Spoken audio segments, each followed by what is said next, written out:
right, why don't we get started? Today, we have a panel on broader impact statements and broader impacts in climate change research. And this was organized by Jacqueline Gill, but she had another commitment. I believe she's in an honors thesis defense. And so Kit Hamley has kindly agreed to moderate today's discussion, and I'll leave it to Kit to introduce the speakers and take it from here. Thank you, everybody. Awesome. Thanks, Dan. Thank you, everyone, for being here today. This is an incredibly important panel discussion, and so I'm really pleased with the turnout. So I'm Kit Hamley. I'm a PhD candidate with Jacqueline, who Dan mentioned organized this, but unfortunately is unable to be here. But we have a great lineup of panelists. We have Seth Campbell, Charlene Jane, Kristen Schild, and Kim Goff, who are all going to be discussing the importance of broader impacts as an opportunity for promoting and incorporating inclusion, diversity, equity, and accessibility, also referred to as IDEA efforts, and with a specific focus for the Climate Change Institute. So we're actually going to start out with roughly 5 minutes total of self-introductions for each panelist. Then Kim is going to give us a short presentation about NSF, broader impacts, and IDEA efforts. And then we'll sort of move into more of the discussion part of the panel. I have a few prepared questions, but I would greatly appreciate if you have a question, please pop it into the chat feature, which you can find obviously at the bottom of your Zoom screen. I'm going to do my best to keep track of them as they come in, and then present them to the right panelists or the panel as a whole. So without further ado, I would really like to invite the panelists to introduce yourselves, your role here at the University of Maine, and please briefly mention how you've incorporated IDEA efforts into proposals or sort of your thinking around that. And we can keep these intros pretty brief, and then we'll get into sort of the discussion part as we move forward. So with that, Seth, would you mind kicking us off, please? Sure. Hi, everyone. I know most of you, I guess, not all of you. So I'm a assistant professor in the School of Earth and Climate Sciences in the Climate Change Institute. I've officially been affiliated with UMaine since 2001 when I started as a master's in business student here and shifted back to the sciences after 5 years of dabbling in a range of business endeavors. And I also finished my PhD here and worked for the Cold Regions Research and Engineering Lab for a while, did a few different postdocs, and then landed back here in 2018. And my expertise is glaciology and cryosphere geophysics. And I guess in answer to the first question here, how I incorporate kind of diversity inclusion topics into my proposals, I came from a relatively low income family in Maine, but it really wasn't until probably the last 5 or 6 years that I started to kind of pay more attention to broader diversity inclusion issues. And there's a lot of things I certainly haven't had to face in that capacity. So I guess the biggest way I've been trying to incorporate ideas into my proposals is by a lot of reading myself. And I certainly work with a large number of groups that are working hard towards idea generation of inclusivity. So one program I work with is called the Juneau Icefield Research Program, which we recently brought to UMaine in 2018, started in 2019. And we have multiple groups there that are helping me develop new ideas. And then other groups that I'm working with are Upward Bound, which you should check out, as well as I've started to work with some historically Black colleges and universities. I think I can start there for now. Great, thank you so much, Seth. Charlene, would you mind going next? Thanks, Kate, and thanks to Jacqueline for inviting me. I'm a professor in civil and environmental engineering. I also have cooperating appointments at the CCI and the School of Policy and International Affairs, and I'm a fellow at the Mitchell Center for Sustainability solutions. So my own path in thinking about how to be more aware, learn more about inclusion, equity issues was stimulated as a postdoc at Colorado. I was hired to be a fellow at Series, and I was involved in NOAA's regional integrated science assessment. And had a lot of exposure to issues that the tribes faced in the interior West, mostly at the intersection of water and climate. And it always struck me as odd that in my years of graduate education, this was only slightly focused in on courses on water policy and law. And so at UMaine, I arrived in 2006, and then I wrote my career proposal. And as part of that, I had proposed this idea of creative learning, where I was going to, at the middle school stage, integrate scientific concepts around water and environment, and then use the Scratch programming environment. It's a Lego-like programming environment, highly intuitive and attractive to have students express their understanding of scientific, cultural aspects of water through art and programming. And fortunately, at that time, our colleague Darren Granko had just arrived, and he offered to help. And so, and fortunately, after a couple of tries, the career proposal was successful, and the panel especially highlighted this aspect as impressive. And so I work with my students locally in middle schools, and fortunately, after a year or two, I had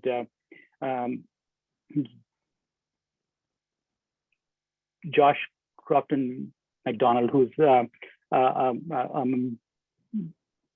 member of the Maliseet community, joined my research group. He had graduated from Cornell and was looking to come back and focus on water and environment. So he actually did implement this program in Houlton as a summer boys and girls club, and he taught these concepts, engaged the Native American student, and we had a modest bit of success. It was hard to assess it, mostly that I wasn't as intentional in thinking about assessment, and some advice from Darren was that perhaps that was okay. And so that's been one of the examples. I have a short book manuscript I'm shopping to Springer, and so I'm hoping that that'll have some of those experiences reflected. And then more recently, I was co-PI on our NSF Includes award with Darren Franco, and there I've been mostly focusing on integrating indigenous knowledge into my hydrology courses, and we had for some time engaged Carletta Chief, who's a Navajo hydrologist and a faculty at Arizona, and we hosted her virtually and had our students actively engaged. So I think I'll stop there. Great, thank you so much for the introduction. That's amazing work. Kristen, would you mind introducing yourself, please? Sure. Thanks for having me. I'm Kristen Schild. I'm a research assistant professor here in the School of Earth and Climate Sciences and in CCI. I study glaciology and remote sensing. So I like to study the ice-ocean interactions. I'm also on the Arctic NRT that was recently funded. Jasmine Saros is the PI of that. And a lot on this call are involved with that. I'm also the UMaine Arctic coordinator. So all of those emails, if you're on the email list, I am the person that sends them. Recently I just got a NASA proposal funded that's focusing a lot on bringing in students and student involvement, especially working on diversity within the sciences. And I guess one of the questions is, how do we go about including that in our own research? And for me, a lot of the challenges that I see for students in Maine and getting them to their next job and marketable after graduation is getting experience while they're here. And a lot of the conflict that comes with getting experience here is that paycheck, and being able to pay rent also often means taking a job instead of being involved in a voluntary position or a lower paying lab position within a lab. And so you're kind of sacrificing that hands-on experience in order to pay your rent and to pay your tuition, which then makes it hard to be able to compete with those that haven't. And so at least in the grants that, or the proposal that I've submitted, a lot of them focus on making sure that when a student is in my lab, they are in my lab full time. And so they're getting paid full time. And so they may take a job outside of that as well, or the weekends, but the intention is to be able to involve them fully so that they get that learning experience and they don't have to decide whether to eat ramen or to work in a lab. And so those are some of the things that I do personally on my grants, but also with being in UMaine Arctic, we're also part of regional networks around New England that are really trying to support diversity within the Arctic sciences specifically, and that's including a lot of Indigenous knowledge and local knowledge and folks in Greenland. And so it's really trying to not only creating this New England Arctic network, but also to include a lot of these different perspectives as we're developing this network. So I feel kind of fortunate in that I'm starting my career at a time when diversity is really on the forefront of people's thoughts, because I don't have to change anything. I can just include it, and there is support available to make that happen. So I must feel lucky, but I also don't have tons of experience to share in terms of what I've found to be super successful. Great, thank you for that introduction and overview. And finally, Kim, would you please introduce yourself? Sure, thank you. My name is Kim Gould. I work in the Office of Research Development at this point. I came to the University of Maine in 1991 and have had really a number of different career paths since that time. I started out as a librarian, worked as a librarian both at the University of North Carolina, Chapel Hill, and in Orono, and I've also worked in fundraising and marketing communications, including some years at Northern Light Healthcare. So as I look back on my career, I don't think so much about DEI in the terms that it's used today, but I think more about just creating greater opportunities for people and helping them be the best version of themselves, removing obstacles, helping others. That's really what it's always been about for me. And I remember, I guess, being in North Carolina and learning about the Moorhead Scholarship Program and working with those students and just how those supports made a tremendous difference in the lives of the students. So, and I really enjoy helping all of you be successful with your efforts. So that's what matters the most. Great, thank you so much. Thank you all for your introductions and also for sharing your time and knowledge with us today. Kim, I think this would be a good opportunity to move into your presentation before we then dive into some questions. Okay, and it's very informal. So I just heard about this late last week. So if any of you have questions or want to hear more about something, just go ahead and ask. It's no issue there at all. And it'll be brief.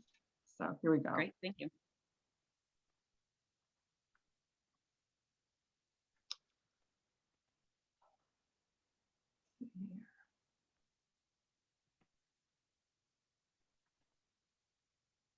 All right, can everyone see this okay? Yep. Great. All right, so we're going to talk today pretty much about the National Science Foundation, but a lot of this DEI or EIA priority is present in all the other agencies too. So when I'm working with NIH, DOE, it doesn't really matter. We're always kind of looking at some of these issues. Talked a little bit about my background there. Whoops. So with broader impacts, there are a number of different ways to look at it. And we're really talking about just one today. We're talking about the full participation of women, persons with disabilities, and underrepresented minorities in STEM.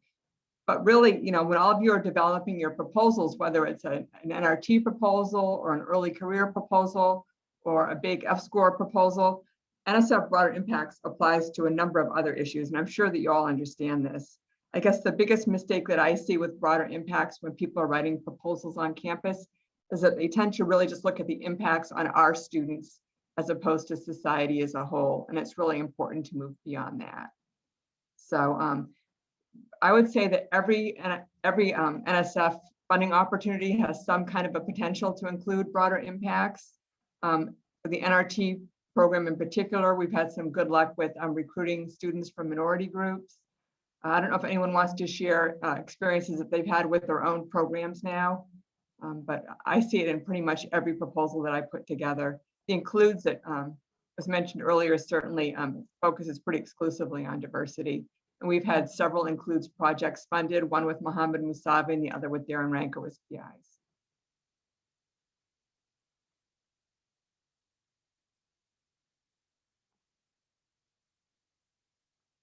So while broader impacts applies to every NSF program, they really also vary by program. So this is just an example, the Convergence Accelerator. I don't know if any of you looked at this as potential for your funding.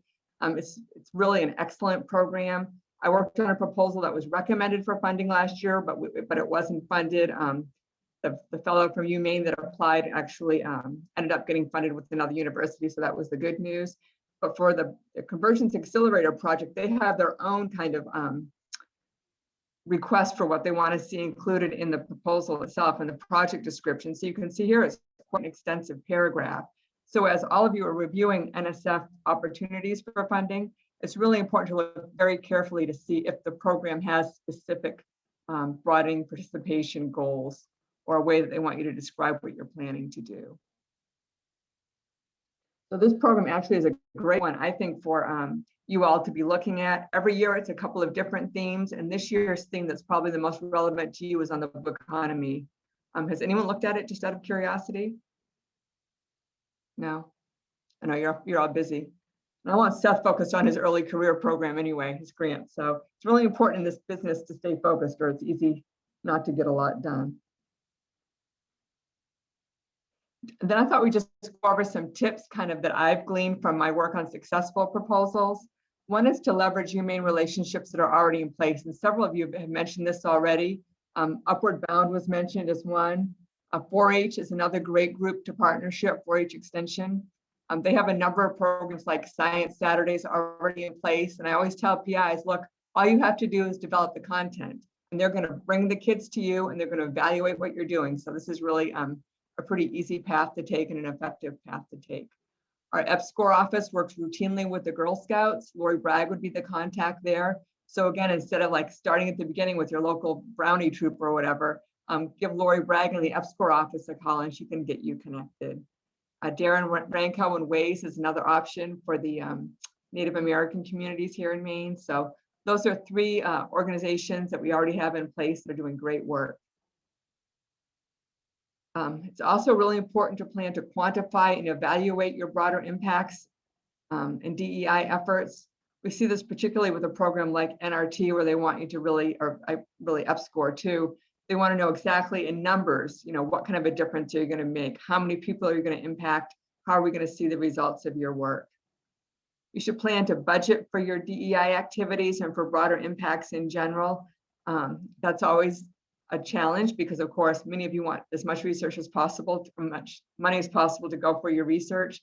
But reviewers are going to also look to see, have you kind of put your money where your mouth is, and do you have some dollars going toward broader impacts in DEI? And that's as true with early careers as it is with any program out there.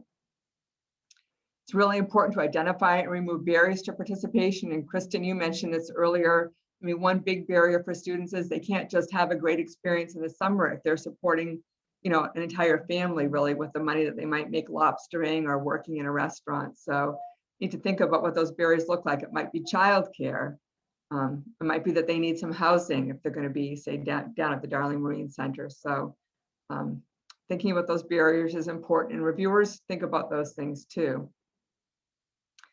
It's important to do your homework when you're selecting partners. And this is a really good recent example. So we're working on an engineering research center proposal with MIT right now that will have an aquaculture focus. And we talked to the lead program officer there a couple of weeks ago, and she's been with that program for a long time. And she said to make sure that as we look at partners, not just to look at the demographics broadly of the school, that is to see if they're a minority supporting institution, but to make sure they have minorities that are in the programs that we're targeting and that are graduating from the programs that we're targeting.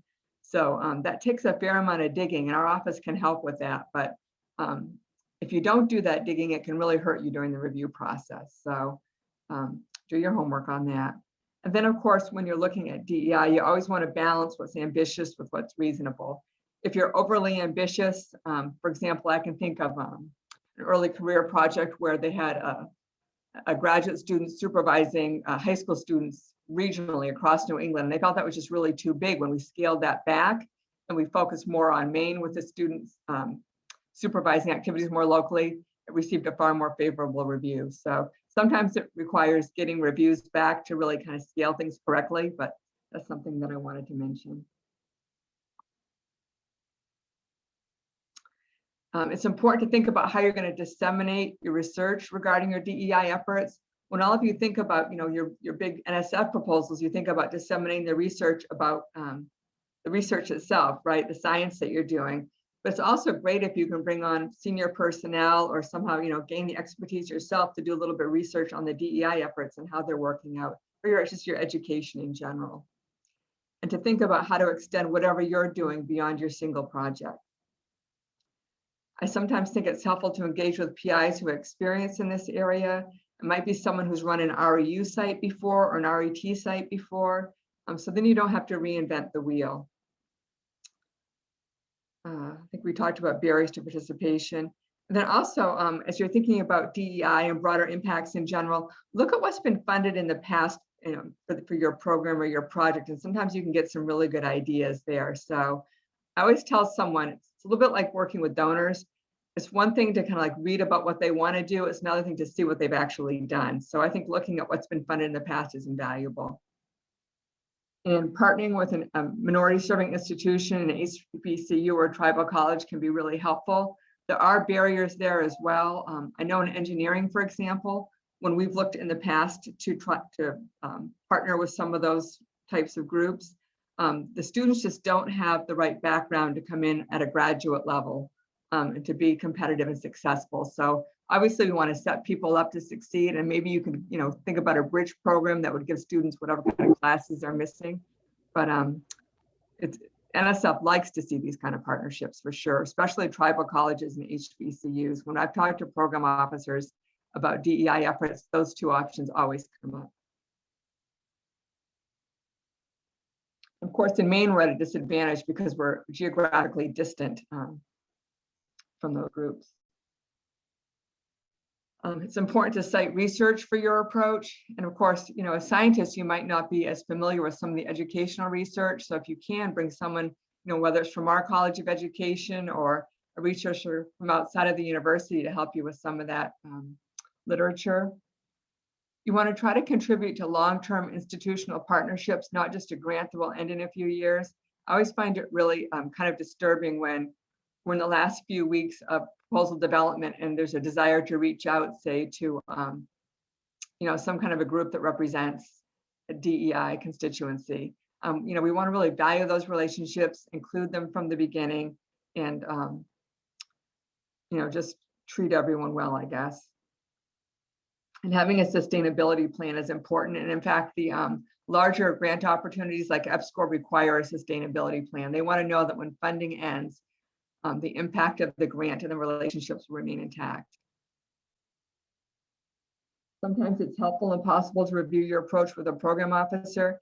It really varies. I mean, I've had many, many relationships or conversations with program officers over the years. Some are helpful and some are not. So if you have a good relationship with a program officer who is helpful, treasure that, because it's not always the case. And I mentioned including DEI partners early. So, and in fact, in our conversation with the ERC program officer, she really emphasized this, and they're really looking for evidence of that relationship in the proposal itself.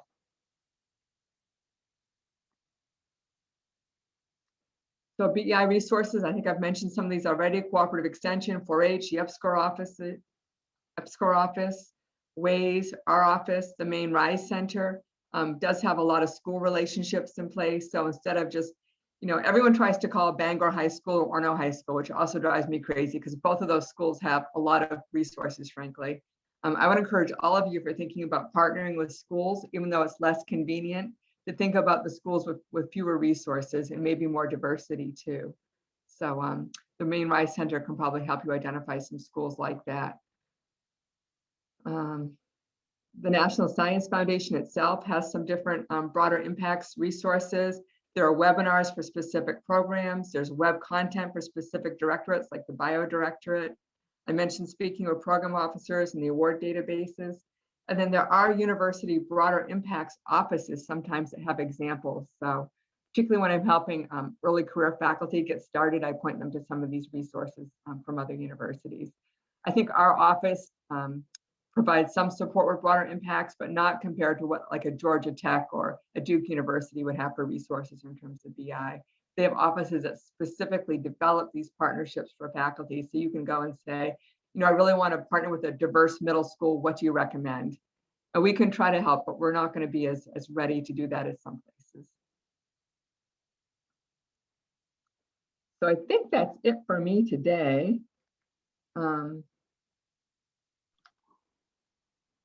Excellent. I don't know if anyone has questions, if that was useful at all. Yeah, very useful. I did have a question, Kim. So you're talking about HBCUs and tribal colleges. What about the Hispanic serving institutions? Do they count? Of course they They count. are I don't think MSIs, we have but as they much usually don't get experience with mentioned. them. I think that Sandra Duryaste Stone might have made some progress with that with her NRT, but I'm not sure. That's a good point, Dan. And there are some good engineering programs in Puerto Rico in institutions that fully count. Oh, we've been looking at those when I was in the dean's office years ago, and trying to build relationships, but that's still a possibility. Yeah, we're actually looking at a school in Puerto Rico as our ERC partner. Which one? Just out of curiosity. I think they're looking at MIGAS. That would make sense. Yeah. A big engineering program, like 5,000 students. Good program. Yeah, we originally looked at a college in Boston. And while they are a minority serving institution, they serve Asian Americans who are not considered a minority for the purpose of engineering. So the program officer was very clear about that. And again, that's an example of why it's really important to talk to the program officers, because that's not something that we would have necessarily come up with on our own. It seemed like a really natural partner because they're right next to MIT. Thank you. Excellent. Kim, thank you so much for that that presentation and all that information. My pleasure. I just wanted to mention to everybody really quick that Shalene had to hop off. He had another call that he had to hop on, which we knew in advance. So if you have any questions specific to him, please feel free to reach out to him via email. But yeah, so now we're sort of already getting there, but I'd like to open up the panel to a broader discussion. I have a few questions prepped, but again, a reminder, if you're in the audience, please feel free to pop questions into the chat or raise your hand. If we get a ton of people raising their hand all at once, it'll be hard for me to keep up with. So probably easier to put them in the chat. And also please specify on your questions if you want them directed to a specific panelist or directed at the panel as a whole. So with that, I have sort of a follow-up question. Several of you mentioned sort of some ideas about what are the big barriers to improving ideas, diversity, equity, inclusion, and accessibility. But what I'm kind of wondering is how do these kinds of efforts and grants actually contribute to improving our fields, like kind of highlighting the importance of all of this work. So to recap the question, it's what are the biggest barriers? And you've touched on some of them. And then how do these help us improve the science that we're doing in our respective fields? And that's directed at anybody.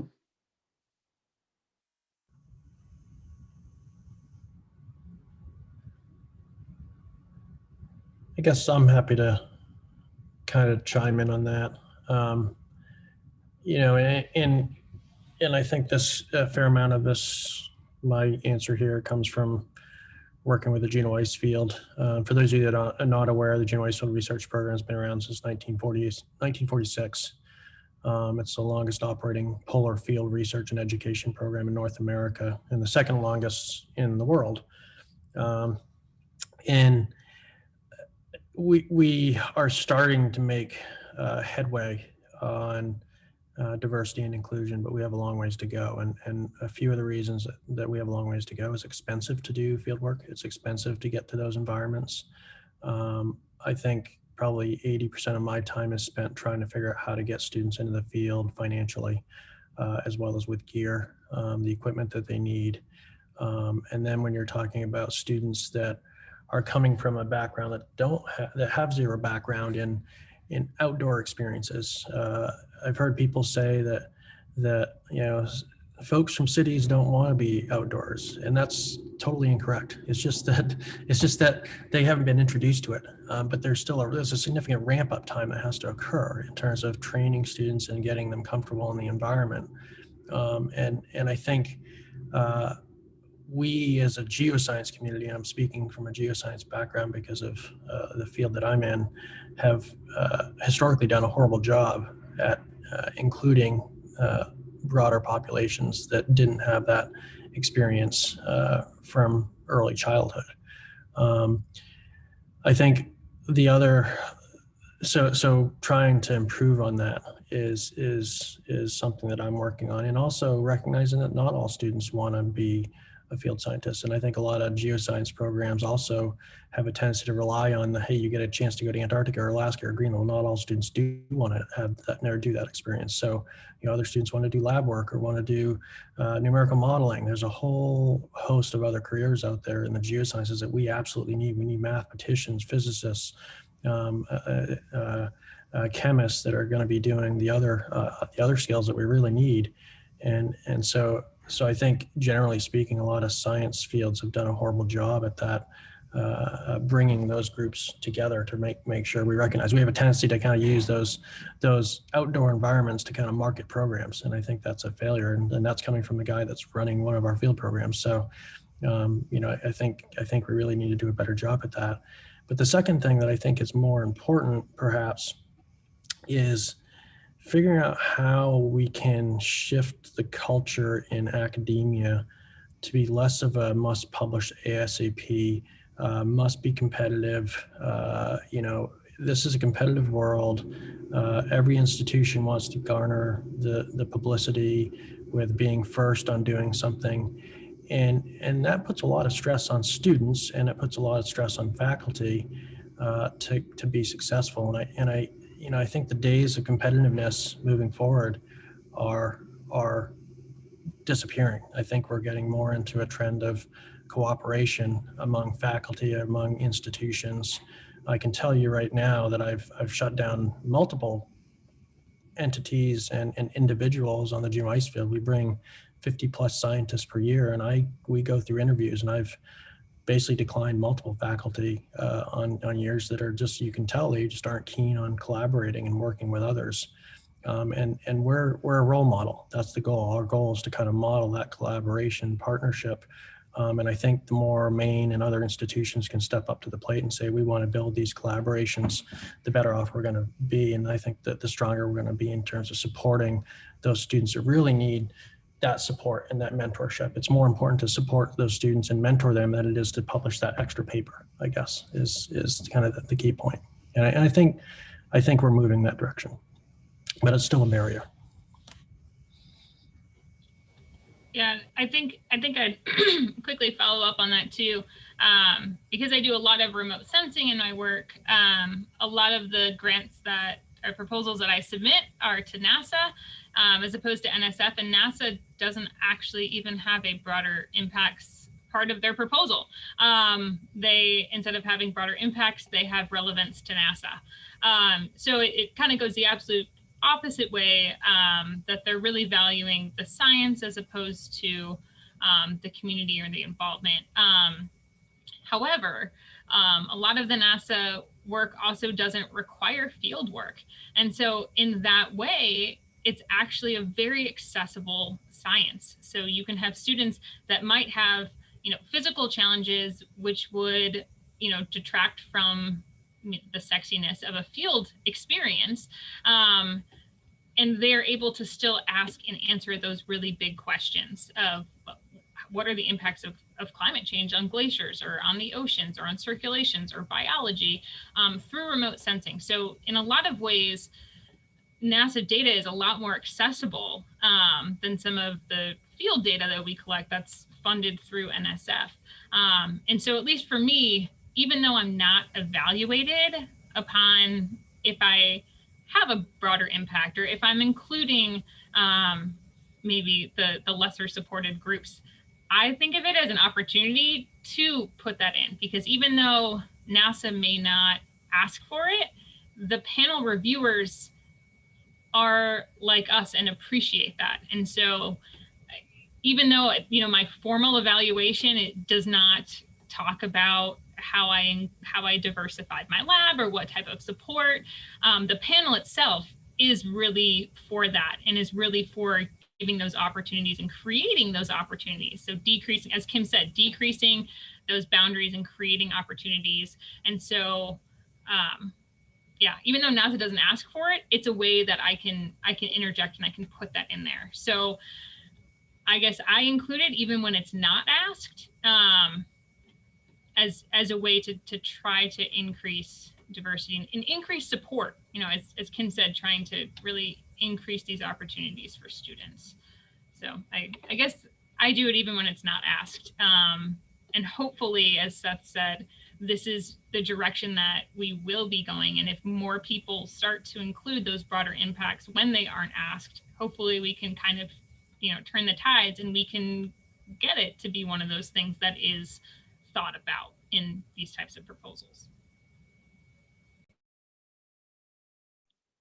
Absolutely. Thank you so much, both of you, for those answers. So I have another question, which is how, when you're initiating new research, how do you go about identifying a community or underrepresented group to work with? Kim talked a little bit about this in her presentation, but I'm just wondering, like, how you go about initially identifying groups, and then what advice would you have for those that are trying to make connections with groups that they haven't worked with before?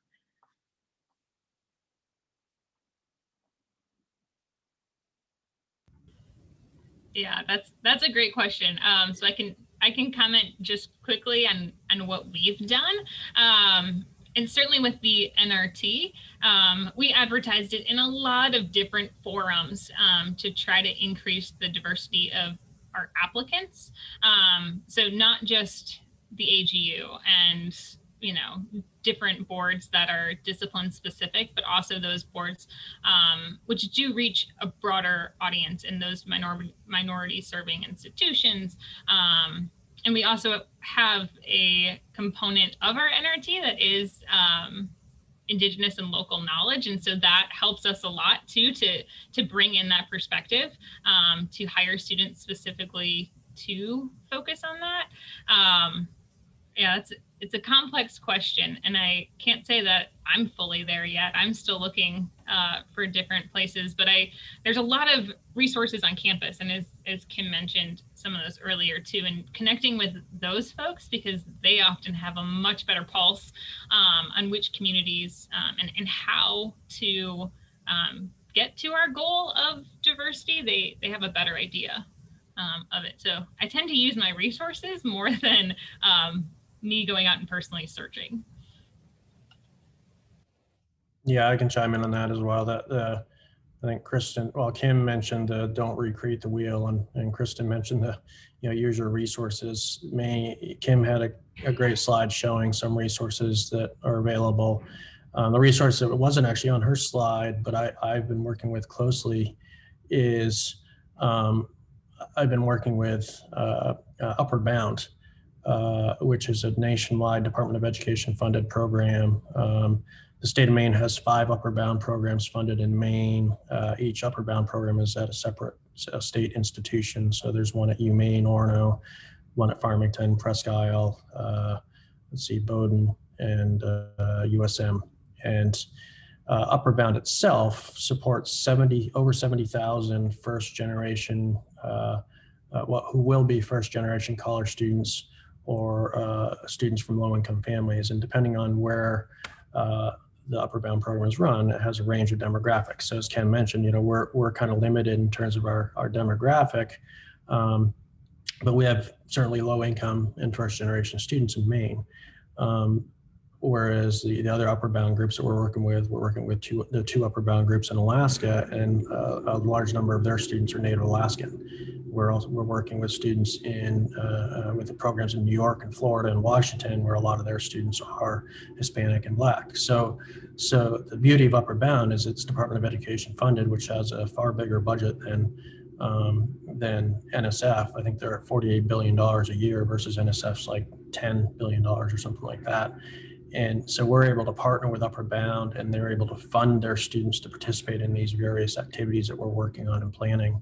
And they have the infrastructure in place, right? So again, we're not recreating the wheel. What we're providing is a different service. We're providing that science capacity, and they're providing a long-term relationship with their students, and we're trying to work with them in that capacity. So that's been a pretty fruitful venture that I've been pursuing for the last few years, and I think it's just a good example of this, the opportunities that present themselves if you spend the time reaching out to these groups.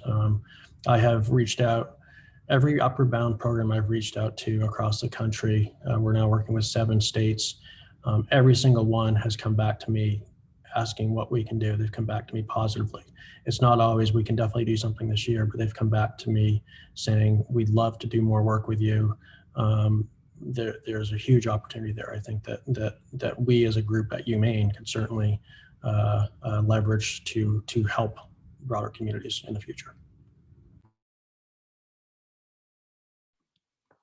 Excellent. Thank you both.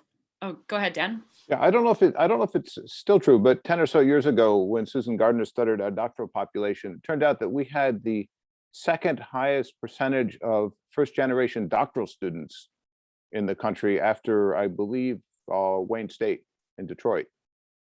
And it's probably still close to being true. So that's the other end of the educational spectrum, but there is probably a line from one to the other.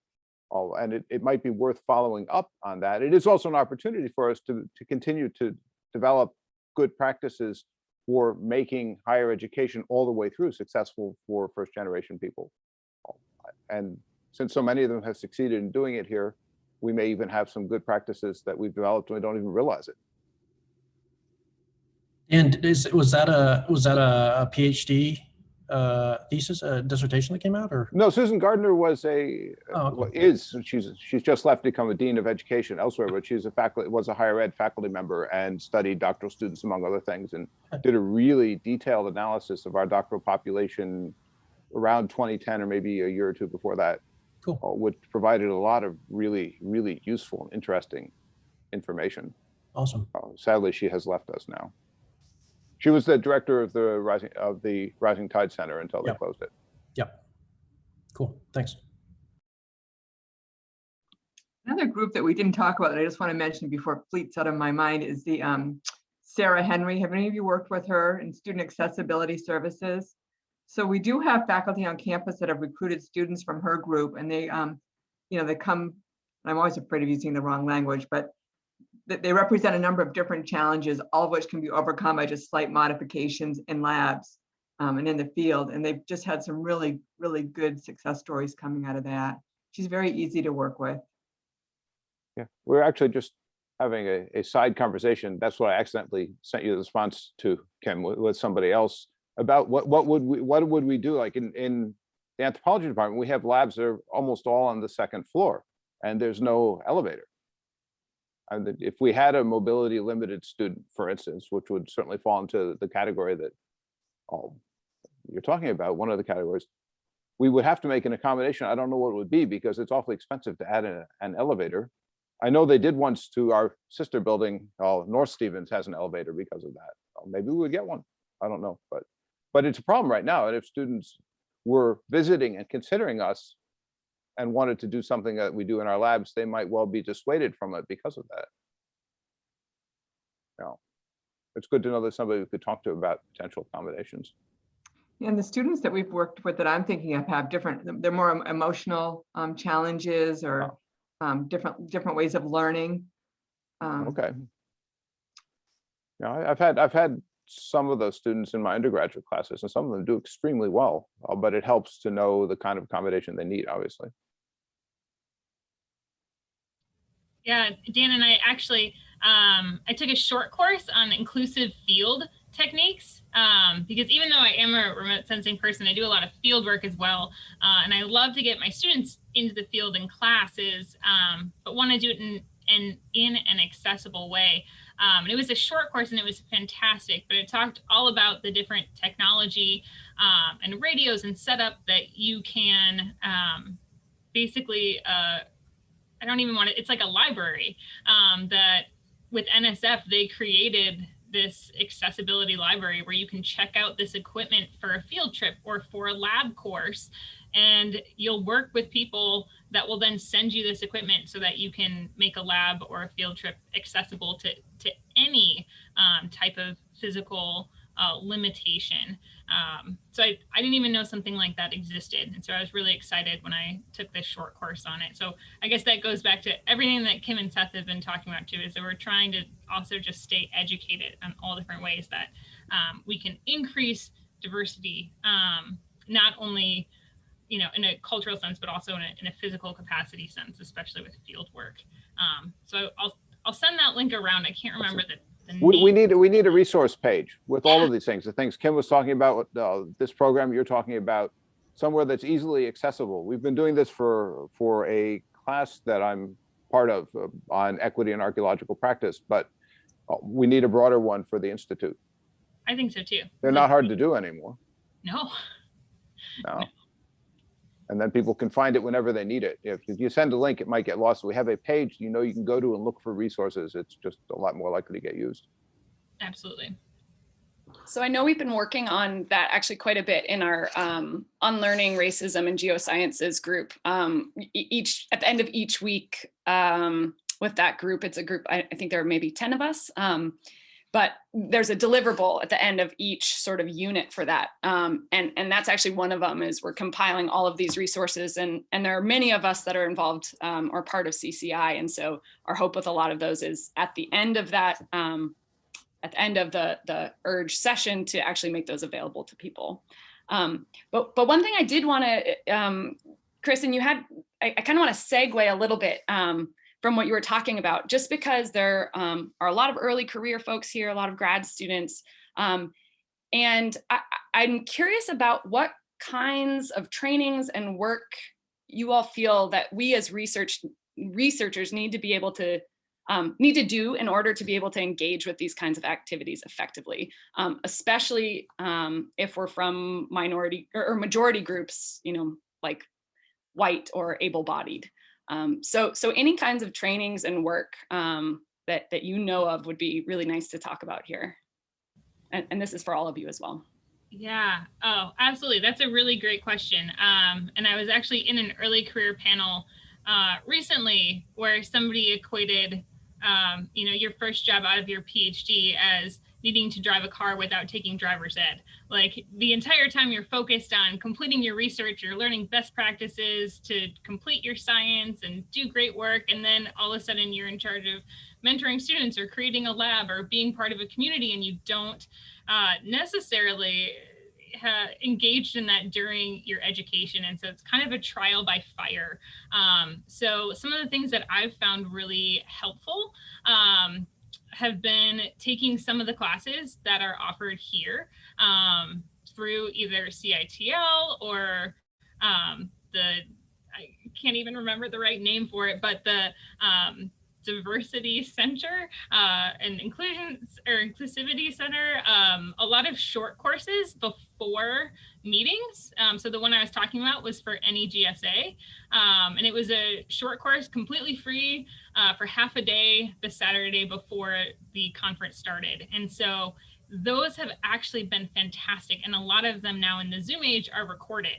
And so they're really available. I know EGU is currently virtual. I know they had a lot of troubles. They were starting this morning, but a lot of those short courses are freely available to watch. And so for me, at least, it's a lot about educating myself and trying to find those resources. And the most profitable ones, or the most bang for my buck, have really been those short courses that are associated specifically with a discipline meeting. So NEGSA, how to do field geology when all of your participants are limited in mobility. How do you get to field sites? And going through the different technology, and going through the technology if you have resources and you don't have resources. And then also some of the CITL classes have been really fantastic, just being able to see even like your syllabus from your students' perspective, making sure you're not giving off the wrong impression of what you expect from your students or what they should expect from you. Kind of decreasing that that barrier of understanding, I guess. That's one of the things that there's many barriers, and I don't feel like my students should be mind readers. And so, learning how to communicate too has been really great. So at least those are my ones that I've gone to, but certainly I'm sure that there are plenty other fantastic classes to learn. Great. Thank you I so think too, much. just conversations with people that have faced some of these obstacles, and asking them what it's like, and just being really humble. I mean, there's no substitute for kind of thinking about what it would really be like to, be another person in whatever their situation is.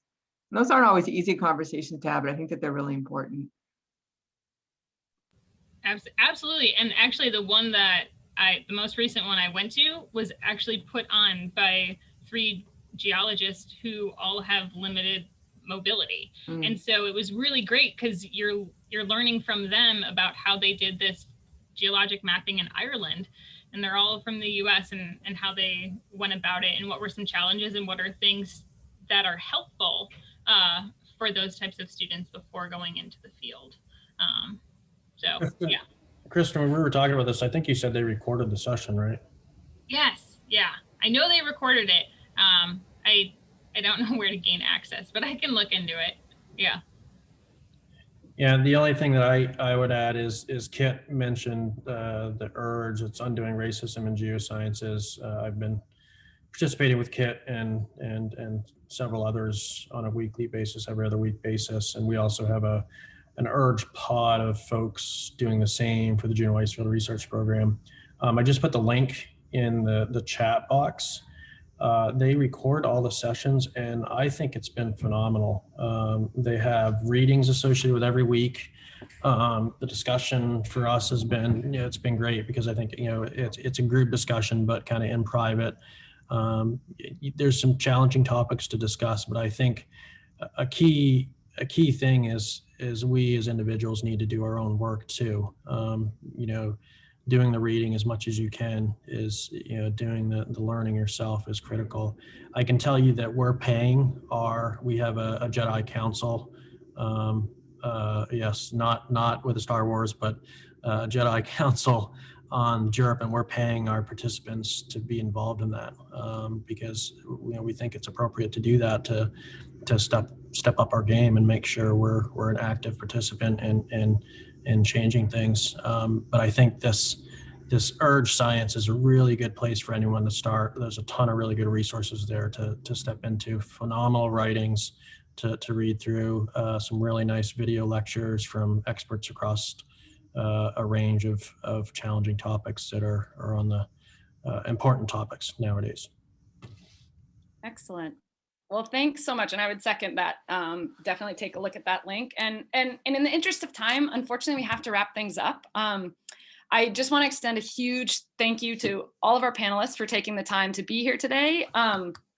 You've given us an incredible amount of information to think about as we move toward making CCI a more equitable place. So thank you very much. Thanks everyone for being here. And hopefully we can continue these conversations in smaller settings moving forward. So yeah, great. Thanks again. And we'll see everybody later. Thanks. Thanks, everybody. Thank you. Thanks. Yeah.